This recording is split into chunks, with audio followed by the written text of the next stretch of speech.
জন্য আমাদের বিশেষ করে দোয়া করি যেসব ভাই বোনেরা আজকে আমাদের সাথে অংশ নিলেন, তাদেরকে আল্লাহ উত্তম প্রতিদান দান করেন। তাদের এলমে, আমলে, দিনে, দুনিয়াতে আল্লাহ রব, ছেলে মেয়ে, পরিবার পরিজন, রুজিতে, সবকিছুতে আল্লাহ রব্বুল্লাহ আলমিন বরকত দান করেন। সমস্ত অনিষ্ট থেকে আল্লাহ হেফাজত করেন এবং যেটা আমাদের প্রয়োজন সেটাকে গুরুত্ব দেওয়ার তৌফিক দান করেন। আমাদের জন্য গুরুত্বপূর্ণ হচ্ছে আমাদের ব্যক্তি জীবনে সংশোধন করা। দেখেন, আজকে সারা পৃথিবীর যে কোনো দেশে, মুসলিম দেশে হোক এমনকি অমুসলিম দেশে হোক, ফজরের সালাত পড়তে কোনো শাসক বাধা দেয় না। ফজরের নামাজ পড়তে কোনো শাসক বাধা দেয় না। তারপরেও শতকরা 2 জন ফজরের নামাজ পড়ে না মুসলিম।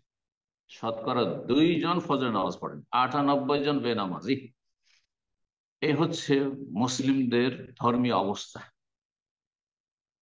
আর বাধা যেখানে দিচ্ছে সেখানে জীবন কুরবানি করার জন্য প্রস্তুত। দুনিয়ার স্বার্থের জন্য বাধা দিচ্ছে। আপনার চাকরি যোগ্যতা আছে, আপনি চাকরি পাবেন, কিন্তু দিচ্ছে না। তারা নিজের নিজের জন্য চাকরি বাকরি কুক্ষিত করার জন্য কোটা করছে, এই করছে সেই করছে। সেই ক্ষেত্রে কত আমরা মরি, চিন্তা করুন তো দেখি। আর যেখানে বাধা দিচ্ছে না সেখানে কেন যাচ্ছেন না? কয়জন ফজরের সালাত আদায় করেন? কয়জন 5 ওয়াক্ত সালাতের পাবন্দি করে? তো কি করে আল্লাহর আযাব থেকে বাঁচবেন? কি করে আল্লাহর উপর অসন্তুষ্ট হবেন না আর আল্লাহর অসন্তুষ্টি থেকে বাঁচবেন? কি করে আল্লাহকে সন্তুষ্ট, আল্লাহর রহমতের আশা করছেন?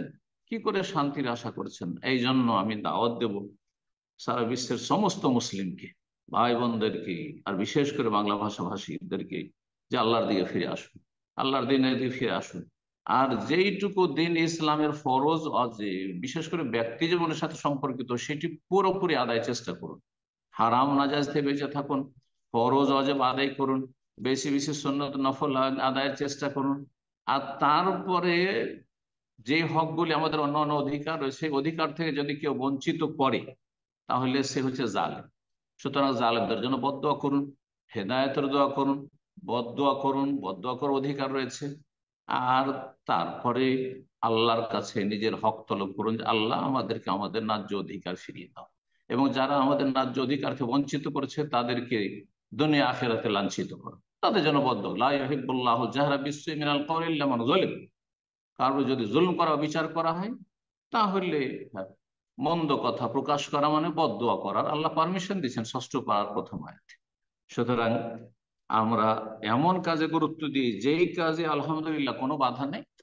যে কোনো জায়গায় কেউ, এমন কোন মুসলিম বলতে পারবে না যে আমাদেরকে ফজরের নামাজ পড়তে বাধা দিচ্ছে, কোন কাফের সরকার বাধা দিচ্ছে না, তাতে তাদের মাথার ব্যথা নেই।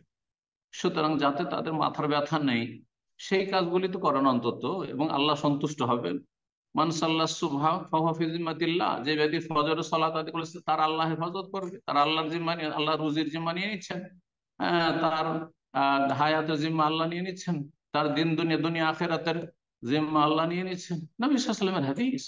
আল্লাহ রাব্বুল আলামিন যেন আমাদেরকে 5 ওয়াক্ত সালাত আদায় তৌফিক দান করেন, সার্বিক কল্যাণ আল্লাহ আমাদের দান করেন। এবং বিশেষ করে মুসলিম ভাই বোনদের জন্য দোয়া করি, বাংলা ভাষাভাষী মুসলিম ভাই বোনদের জন্য দোয়া করি, বাংলাদেশের জন্য দোয়া করি। আল্লাহ রব্বুল সমস্ত অনিষ্ট থেকে হেফাজত করুন, দেশকে হেফাজত করুন, বাইরের শত্রু ভিতরের শত্রু থেকে আল্লাহ হেফাজত করুন।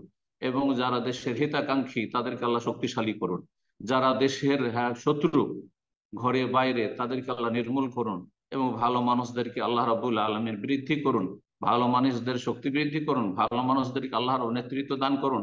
আর খারাপদেরকে আল্লাহ সরিয়ে দিন। ওয়াসাল্লাল্লাহু আলা মুহাম্মদ ওয়া আলা আলিহি ওয়া সাহবিহি আজমাইন। সম্মানিত তিনি ভাই বোনেরা, প্রোগ্রাম শেষ করার পূর্বে আবারও ওই সকল ভাই এবং বোনদের উদ্দেশ্যে বলছি যারা হ্যান্ড রেজ করেছিলেন প্রশ্ন করার উদ্দেশ্যে, আজকে প্রশ্ন করতে পারলেন না, ইনশাআল্লাহ আগামী সপ্তাহে আসুন প্রোগ্রামের শুরুতে, হুইচ ইজ নিউ ইয়র্ক